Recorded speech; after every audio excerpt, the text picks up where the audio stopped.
Escola Bíblica Dominical, primeiro trimestre de 2016, lição número 5, título da lição, O Arrebatamento da Igreja, 31 de janeiro de 2016. Amados irmãos, passaremos a comentar agora apenas os versículos do texto áureo desta lição. Entendo que isto servirá de subsídio tanto para professores quanto alunos da escola bíblica.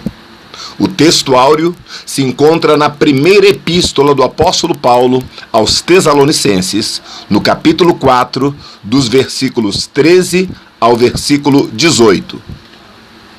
Vamos começar pelo versículo 13, no qual o apóstolo nos diz: Não quero, porém, irmãos, que sejais ignorantes acerca dos que já dormem, para que não vos entristeçais, como os demais, que não têm esperança. Quero destacar algumas expressões deste versículo, como, por exemplo, quando o apóstolo Paulo nos diz: não quero. Esta atitude de Paulo expressa a verdadeira atitude e intenção de um líder, que deve ser tirar o povo da ignorância acerca das coisas espirituais. Infelizmente, ainda há aqueles que querem e pensam que quanto mais ignorante o povo for, melhor para a sua supremacia e domínio. Deus nos guarde destes falsos líderes, como está escrito em 2 Timóteo, no capítulo 4, versículo 13, no qual o apóstolo Paulo nos diz que nos últimos dias as pessoas amontoariam para si líderes que falem conforme as suas próprias concupiscências. Outro ponto que eu queria salientar é a palavra ignorantes, quando Paulo diz: não quero que sejais ignorantes. É sempre bom lembrar que esta expressão não se refere à aspereza no trato e no relacionamento com as pessoas, mas sim à falta de conhecimento de alguns sobre alguns assuntos. O próprio Deus, o propósito de Deus, melhor dizendo, é que tenhamos conhecimento acerca das coisas espirituais, como está descrito na epístola de 2 Pedro, capítulo 3, versículo 18, na qual a Bíblia nos recomenda que nós devemos crescer na graça e no conhecimento de nosso Senhor e Salvador Jesus Cristo. Neste versículo, Paulo fala acerca dos que já dormem. A expressão dormir aqui fala da morte física. É uma dúvida de muitos ainda nos dias de hoje, qual o destino e qual a condição daqueles que morrem em Cristo. A Bíblia diz que eles ficam em estado de espera, um pouco abaixo do altar, do trono de Deus, aguardando a bem-aventurada esperança. Pelo menos é isto que diz em Apocalipse, no capítulo 6, do versículo 9 ao versículo 11. Então eles ficam aguardando até que se juntem à igreja arrebatada e participem das bodas do Cordeiro, que acontecerá imediatamente após o arrebatamento. Aí o apóstolo Paulo diz assim: como os demais. Estes demais, que Paulo se refere, são os ímpios que ainda não aceitaram a Jesus e por isso não sabem ao certo o destino dos que morrem. E por essa razão, diz Paulo, que eles se entristecem e não têm esperança. Na mente de muitos deles, morreu, acabou. E é por isso que termina toda a esperança do ímpio com a sua morte. Vamos meditar agora no versículo 14 de 1 Tessalonicenses capítulo 4, que diz assim: porque se cremos que Jesus morreu e ressuscitou, assim também aos que em Jesus dormem, Deus os tornará a trazer com ele. A ressurreição de Jesus é o grande marco de nossa fé, pois se Jesus não tivesse ressuscitado, nossa fé seria vã. 1 Coríntios capítulo 15, versículos 14 e 17. Agora o apóstolo Paulo diz que da mesma maneira que Jesus ressuscitou, Deus também nos ressuscitará. É bom lembrar que esta ressurreição é só para os que dormem em Jesus. Vamos agora para o versículo 15. Nele o apóstolo diz: Dizemo-vos, pois, isto, pela palavra do Senhor, que nós, os que ficarmos vivos para a vinda do Senhor, não precederemos os que dormem. A expressão nós, os que ficarmos vivos para a vinda do Senhor, é maravilhoso notar que os cristãos daquela época criam na volta de Jesus já para aqueles dias. Diz Paulo, nós, os que ficarmos vivos. Note que o apóstolo Paulo diz nós, se referindo àquela geração de cristãos. Se a volta de Jesus estava tão próxima naquela época, que diremos nós nos dias de hoje? E Paulo diz assim: não precederemos aos que dormem.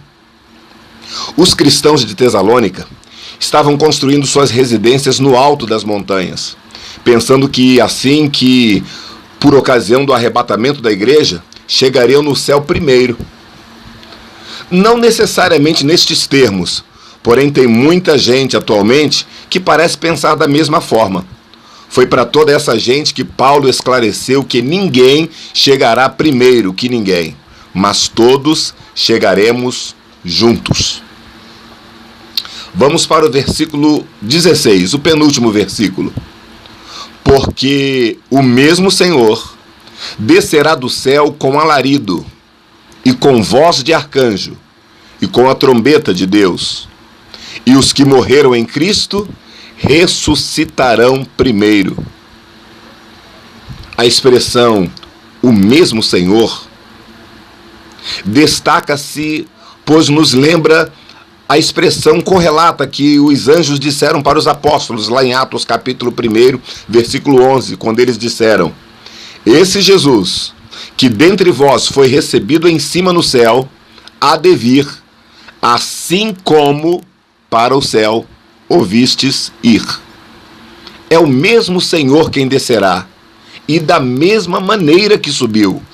O Senhor é Jesus, e a maneira que subiu foi com um corpo glorificado, e é com esta mesma glória que descerá para buscar a sua igreja. Aí o apóstolo Paulo fala sobre alarido, voz, trombeta. Tanto o alarido quanto a voz de arcanjo se referem ao barulho produzido pela voz de Jesus no momento da ressurreição dos mortos, como por exemplo está escrito em João capítulo 5, versículo 25. Em verdade vos digo, que a hora vem, e agora é, em que os mortos ouvirão a voz do Filho de Deus, e os que a ouvirem viverão. Quanto à trombeta, Deus, através desta trombeta, encerrará a presente dispensação, ou seja, a dispensação da graça. Não se deve confundir aqui a trombeta de Deus com a última das 7 trombetas de Apocalipse, que está lá no capítulo 11, versículos 15 ao 18 de Apocalipse, as quais estas trombetas serão tocadas 7 anos mais tarde, no final do período da tribulação, quando Cristo descerá outra vez do céu, na segunda fase da sua segunda vinda. Aí o apóstolo diz que os que morreram em Cristo ressuscitarão primeiro. Que fique bem claro, que fique bem esclarecido, que nem todos os mortos ressuscitarão ao mesmo tempo. Há 2 ressurreições. João capítulo 5, versículo 29 e Atos capítulo 24, versículo 15.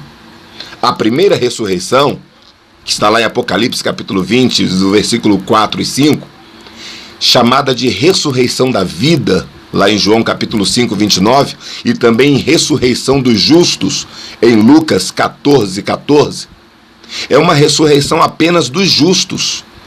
Trata de uma ressurreição dentre os mortos, conforme diz em Mateus 17, 9, Filipenses 3, 11 e Colossenses 1, 18. A primeira ressurreição, ela ocorre em 3 fases distintas. Na primeira fase, Cristo e as primícias 1 Coríntios 15, 23 e Mateus 28, de 1 a 8. Na segunda fase, os que são de Cristo na sua vinda, 1 Coríntios 15, 23 e 1 Tessalonicenses 4, de 15 a 18, que é o texto da nossa lição, que também é a segunda fase do versículo que estamos abordando. E a fase final da primeira ressurreição, que terá lugar no fim dos 7 anos de tribulação, que se encontra em Apocalipse, capítulo 20, do versículo 4 ao versículo 5. Esta envolve aqueles que se voltaram para Deus durante o período da grande tribulação e foram martirizados e mortos pelo império do anticristo. Podemos conferir isso em Mateus capítulo 6, em Apocalipse capítulo 6, do versículo 9 ao 11 e também do capítulo 15, versículo 2. Vamos agora para o versículo 17, que diz assim: depois nós, os que ficarmos vivos, seremos arrebatados, juntamente com eles, nas nuvens, a encontrar o Senhor nos ares, e assim estaremos sempre com o Senhor. Este penúltimo versículo de nosso texto áureo nos esclarece pelo menos 4 verdades. A primeira: nós, os que ficarmos vivos, seremos arrebatados. É neste momento que ocorre a transformação de nosso corpo físico, que está bem descrita pelo próprio apóstolo Paulo em 1 Coríntios capítulo 15, do versículo 50 até o versículo 53, que diz assim: e agora digo isto, irmãos, que carne e sangue não podem herdar o reino de Deus, nem a corrupção herda a incorrupção. Eis que vos digo um mistério. Na verdade, nem todos dormiremos, mas todos seremos transformados, num momento, num abrir e fechar de olhos, ante a última trombeta. Porque a trombeta soará, e os mortos ressuscitarão incorruptíveis, e nós seremos transformados. Porque convém que isto que é corruptível se revista da incorruptibilidade, e isto que é mortal se revista da imortalidade. Vamos ver a segunda verdade deste versículo. Paulo diz assim: juntamente com eles. Mais uma vez, Paulo deixa claro que, embora exista uma sequência de acontecimentos, no momento da transformação e no momento do encontro com Jesus, todos estaremos juntos. Será um encontro simultâneo de todos nós com o Senhor Jesus. Vamos para a terceira verdade deste versículo. A expressão a encontrar o Senhor nos ares. Neste ponto, Paulo nos esclarece que o encontro não será na terra, e sim nos ares. Ou seja, nesta fase de sua volta, Jesus não pisará na terra, nem se apresentará para as nações. Sua volta será repentina, será secreta, rápida, seletiva e invisível para o mundo, porém visível para a igreja do Senhor Jesus. E a quarta verdade que este versículo nos mostra é quando o apóstolo Paulo usa a expressão: estaremos sempre com o Senhor. A importância do arrebatamento da igreja se dá ao fato dele ser um marco em todo o plano da salvação, coroando definitivamente todos os que foram fiéis ao Senhor e não negaram seu nome. Estar para sempre com o Senhor significa o fim de todo esforço para se manter em estado de salvação. E então vamos para o último versículo, 1 Tessalonicenses, capítulo 4, versículo 18, que diz assim: portanto, consolai-vos uns aos outros com estas palavras. A mensagem da volta de Jesus é o que nos conforta, é o que nos consola. Por isso, Esta mensagem deve estar mais presente em nossos púlpitos, em nossos cultos, em nossas reuniões, em nossas igrejas, em nossos louvores. É esta certeza, é esta esperança que nos mantém de pé, mesmo em meio aos embates de nosso cotidiano. Foi apenas uma rápida meditação no texto áureo da nossa lição número 5. Espero que os nossos muito dignos professores, espero que os nossos esforçados alunos tenham uma boa aula no domingo pela manhã, porque todos nós estamos aguardando a volta de Jesus e dizendo a cada dia, a cada momento: Maranata, ora vem, Senhor Jesus. Que Deus nos abençoe.